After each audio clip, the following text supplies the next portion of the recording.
अस्सलाम वालेकुम स्टूडेंट्स। हम डिस्कस कर रहे थे एक्सक्रीशन या हम कहेंगे एक्सक्रीटरी वेस्ट्स को हम डिस्कस करते थे। और हमने डिस्कस किया कि कितने टाइप के नाइट्रोजीनियस वेस्ट्स हमारे बॉडी के अंदर बनते हैं और कौन सा ग्रुप ऐसा है जो उन एक्सक्रीटरी वेस्ट्स को रिमूव करता है। ये हमने स्टडी किया था। तो आज जो हमारा टॉपिक है वो रिलेटेड है एक्सक्रीटरी ऑर्गन से। आज हम देखेंगे कि कितने टाइप के एक्सक्रीटरी ऑर्गन्स पाए जाते हैं डिफरेंट एनिमल ग्रुप्स में, जो हेल्प करते हैं इन एक्सक्रीशन, जो हेल्प करते हैं in the elimination of nitrogenous wastes. इनमें जो पहला ग्रुप है जिसके बारे में हम डिस्कस करेंगे वो ग्रुप है protozoans. The first lover group of the animals, उनको हम कहते हैं प्रोटोजोन्स। क्या कहते हैं? प्रोटोजोन्स। हम देखेंगे कि प्रोटोजोन्स में किस टाइप का मैकेनिज्म प्रेजेंट होता है जो उनको हेल्प करता है for the elimination of the nitrogenous wastes. तो आप याद रखोगे बेटा कि प्रोटोजोन्स में जो मेन नाइट्रोजीनियस वेस्ट है वो अमोनिया होता है, दैट इज NH3। क्या होता है बेटा? अमोनिया होता है। तो हम कहेंगे वो अमोनोटिलिक है। क्या है बेटा? अमोनोटिलिक, क्योंकि जो मेन नाइट्रोजीनियस वेस्ट है वो क्या है? अमोनिया है। ये तो आपको पता है। दूसरा पॉइंट इनमें से आपको याद रखना है कि इनके पास कोई स्पेशल एक्सक्रीटरी ऑर्गन जो है वो प्रेजेंट नहीं होता है। फिर ध्यान रखो क्या मैंने बताया कि जो प्रोटोजोन्स है, प्रोटोजोन्स में जो मेन एक्सक्रीटरी वेस्ट होता है वो किस फॉर्म में होता है? अमोनिया की फॉर्म में होता है, इसलिए हम इनको कहते हैं अमोनोटिलिक। दूसरा पॉइंट मैंने ये बताया कि इनके पास कोई स्पेसिफिक एक्सक्रीटरी ऑर्गन नहीं है। दैट मीन्स कोई भी ऐसा ऑर्गन नहीं है जो इनको हेल्प करेगा किसमें? एक्सक्रीशन में। तो इनमें एक्सक्रीशन किस तरह होती है? इनमें एक्सक्रीशन होती है by the simple process, that process is called diffusion. इनमें जो एलिमिनेशन होता है नाइट्रोजीनियस वेस्ट्स का वो एक सिंपल प्रोसेस से होता है। और उस सिंपल प्रोसेस को हम क्या नाम देते हैं? उस सिंपल प्रोसेस को हम नाम देते हैं diffusion. That means movement of the solute और movement of the substances from higher concentration to lower concentration. और एक पॉइंट आपको याद रखना पड़ेगा प्रोटोजोन्स में कि इनमें जो, ध्यान रखो बेटा क्या मैं कह रहा हूं, इनमें जो रिमूव होता है नाइट्रोजीनियस वेस्ट, वो नाइट्रोजीनियस वेस्ट रिमूव होता है थ्रू जनरल बॉडी सरफेस। कहां से होता है? Through general body surface. जो बॉडी जनरल बॉडी सरफेस होता है या हम सिंपली कहेंगे थ्रू प्लाज्मा मेम्ब्रेन। कहां से? थ्रू प्लाज्मा मेम्ब्रेन कि ट्रांसपोर्ट होता है या हम कहेंगे एलिमिनेशन होता है किनका? नाइट्रोजीनियस वेस्ट का एलिमिनेशन होता है। कहां से होता है? एलिमिनेशन होता है through the general body surface या हम कहेंगे प्लाज्मा मेम्ब्रेन के जरिए। किस तरीके से होता है? डिफ्यूजन से होता है। कौन सी डिफ्यूजन होती है? सिंपल डिफ्यूजन होती है। क्या होती है बेटा? Simple diffusion from higher concentration to lower concentration. और इनमें जो मेन नाइट्रोजीनियस वेस्ट है वो क्या होता है? अमोनिया होता है। यहां पे मैं एग्जांपल लेता हूं प्रोटोजोन्स में, दो एग्जांपल्स में ले लेता हूं। एक एग्जांपल में लेता हूं एमोबा, एमोबा की मैं एग्जांपल ले लेता हूं। और मैं लेता हूं एग्जांपल पैरामीशियम। दो एग्जांपल्स मैंने यहां पे ली। दोनों एग्जांपल्स में हम मैकेनिज्म देखेंगे कि किस तरह एलिमिनेशन होता है नाइट्रोजीनियस वेस्ट्स का। तो अगर हम मान लेते हैं ये एमोबा है, और ध्यान रखो बेटा ये एमोबा है, ये एमोबा का न्यूक्लियस है, तो ये एमोबा की बॉडी है। तो इसमें एलिमिनेशन किस तरह होता है नाइट्रोजीनियस वेस्ट्स का? इसकी इसकी जो सराउंडिंग्स होती है, इसकी जो क्या होती है? सराउंडिंग्स होती है। उन सराउंडिंग्स में आप याद रखोगे, इन सराउंडिंग्स में क्या होता है? इस सराउंडिंग में वाटर प्रेजेंट होता है। There is presence of water. समझ आ रही है मेरी बात? तो क्या प्रेजेंट होता है? वाटर प्रेजेंट होता है। तो आप याद रखोगे कि जो वाटर प्रेजेंट होता है,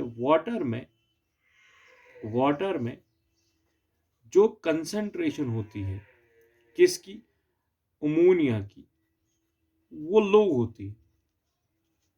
और जो एमोबा की बॉडी है, एमोबा की जो क्या है बॉडी है, वहां पे कंसंट्रेशन किसकी, अमोनिया की, वो क्या होती है, हाई होती है। तो इसका मतलब है ट्रांसपोर्ट होता है किसका, अमोनिया का। कहां से ट्रांसपोर्ट होता है, फ्रॉम एमोबास बॉडी इनटू वाटर। कहां से, एमोबा की बॉडी से कहा, वाटर में। तो क्या पहुंच जाता है, अमोनिया पहुंच जाता है।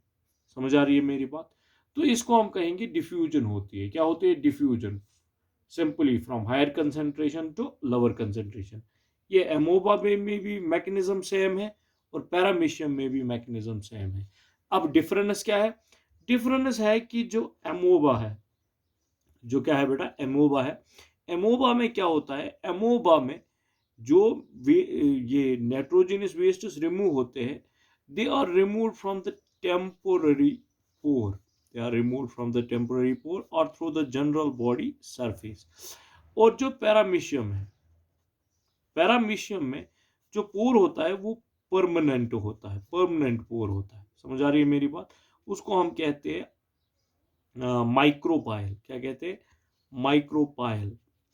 उस पोर को हम कहते हैं माइक्रोपाइल। अगर हम यहाँ पे पैरामीशियम को लेते हैं तो पैरामीशियम को यहाँ पे एक ओपनिंग होती है, उस ओपनिंग को हम माइक्रोपाइल कहते हैं। समझ आ रही है मेरी। उसी के जरिए ये नाइट्रोजनस वेस्ट बाहर आ जाता है। तो this is the difference between the this paramecium and amoeba. लेकिन मैकेनिज्म सेम है। मैकेनिज्म सेम क्या है कि ट्रांसपोर्ट, जो एलिमिनेशन होता है नाइट्रोजनस वेस्ट का, that takes place through the general body surface. लेकिन अब आपको याद रखना है कि एक प्रॉब्लम होती है, जो फ्रेश वाटर, जो क्या होते हैं, फ्रेश वाटर प्रोटोजोन्स होते हैं, जो क्या होते हैं, फ्रेश वाटर प्रोटोजोन्स होते हैं। इनमें क्या प्रॉब्लम होती है, फ्रेश वाटर प्रोटोजोन्स में क्या प्रॉब्लम होती है, फ्रेश वाटर प्रोटोजोन्स में ये प्रॉब्लम होती है कि जो फ्रेश वाटर प्रोटोजोन्स है, इनकी जो सराउंडिंग होती है वो होती है हाइपोटोनिक। क्या होती है बेटा, हाइपोटोनिक। ध्यान रख लेना बेटा, इनका जो सराउंडिंग मीडियम होता है वो क्या होता है, हाइपोटोनिक एनवायरनमेंट होता है। तो इसका मतलब है कि अगर मैं ये मान लेता हूं ये एमोबा की बॉडी है, क्योंकि एमोबा रहता है फ्रेश वाटर में, तो ये एग्जांपल यहां भी है कि जो हाइपोटोनिक सोल्यूशन है उससे जो वाटर है वो इंटर होता है किसके अंदर, वाटर।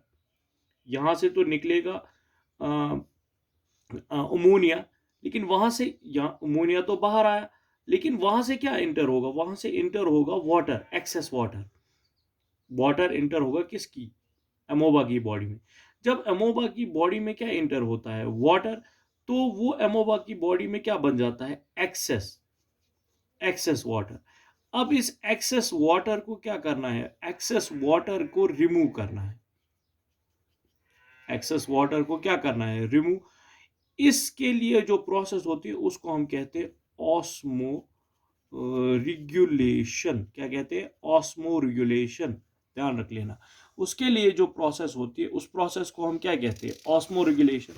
कि जो एमोबा है इसकी बॉडी में क्या इंटर हुआ, एक्सेस वाटर। अब उस एक्सेस वाटर को क्या करना है, एक्सपेल करना है, कहां से, एमोबा की बॉडी से।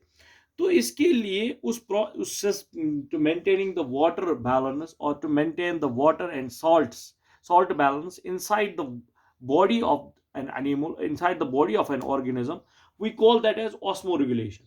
और इस osmoregulation को मेंटेन करने के लिए जो फ्रेश वाटर एनिमल्स होते हैं, इनके बॉडी के अंदर एक क्या होता है, एक कम्प्लेक्स होता है।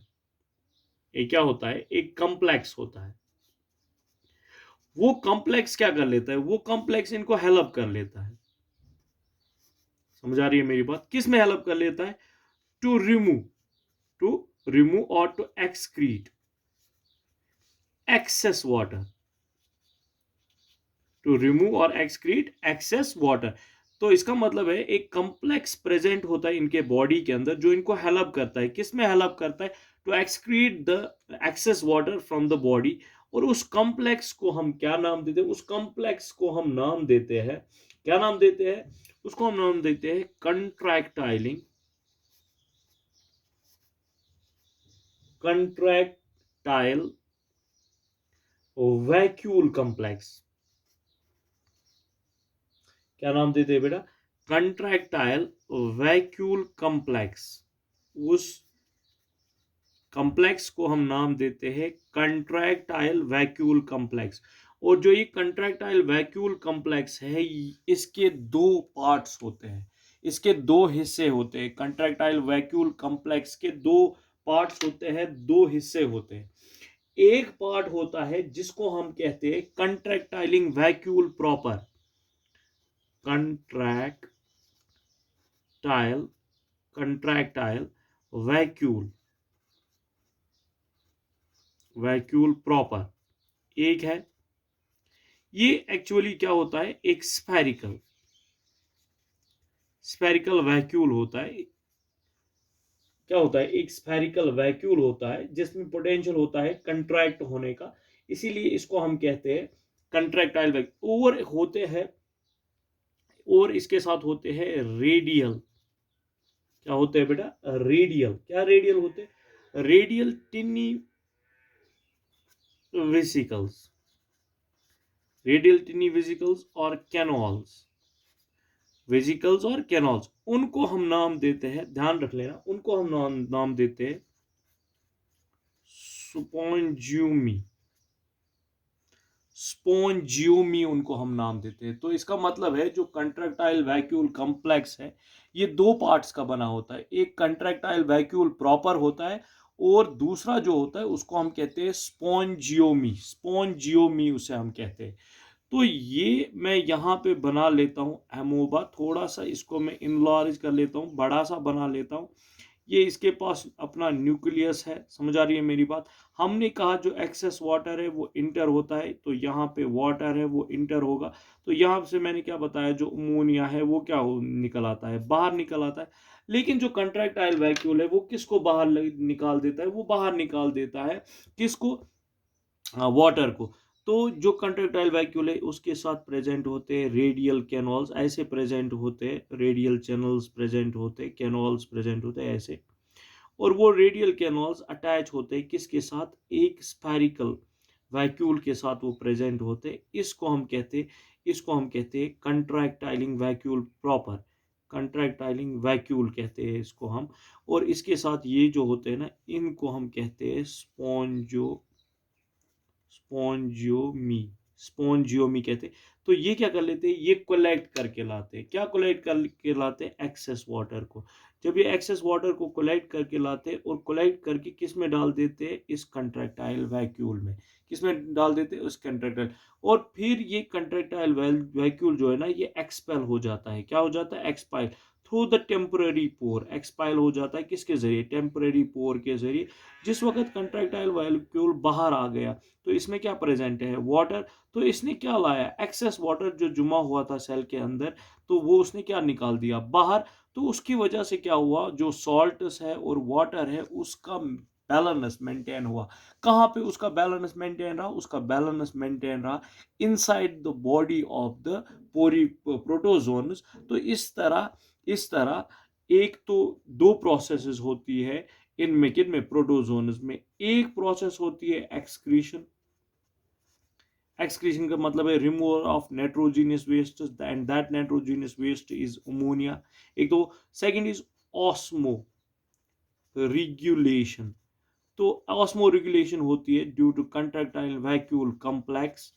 लेकिन ये जो एक्सक्रीशन है, it takes place by diffusion, that means from higher concentration to lower. लेकिन ऑस्मो रेगुलेशन की जरूरत पड़ती है किन में? जो क्या होते हैं? फ्रेश वाटर ऑर्गेनिजम्स होते हैं, जहाँ फ्रेश वाटर प्रोटोजोन्स जो होते हैं उनमें होती है। क्यों होती है?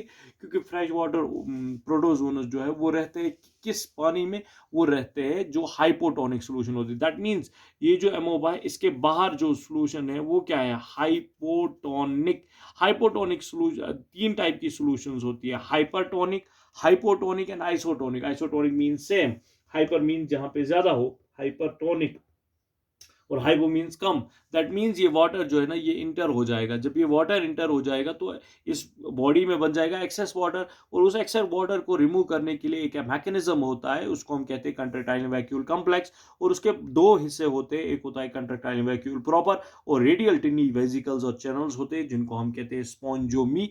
और स्पॉन्जियोमी और कंट्रेक्टाइल हेल्प कर लेता है किसमें, द डिफरेंस बिटवीन, जो मैंने पहले ही आपको बताया था एमोबा और पैरामीशियम में, ये है कि एमोबा में टेम्पररी पोर के जरिए ये रिमूव हो जाता है. लेकिन जब हम बात करेंगे पैरामीशियम की, तो पैरामीशियम में एक वेल डेवलप्ड सिस्टम होता है जो इसको हेल्प कर लेता है किसमें, ट्रांसपोर्ट करने में. And this completes the excretion and osmoregulation in protozoans. Then this the first lower group animals which show excretion, and they show excretion by simple diffusion from higher concentration to lower concentration, because there is no specific excretory organ present in these protozoans. And the main role which is played in protozoans is the plasma membrane or the general body surface, due to which the elimination of the nitrogenous wastes takes place. This is all for today. Have a nice day,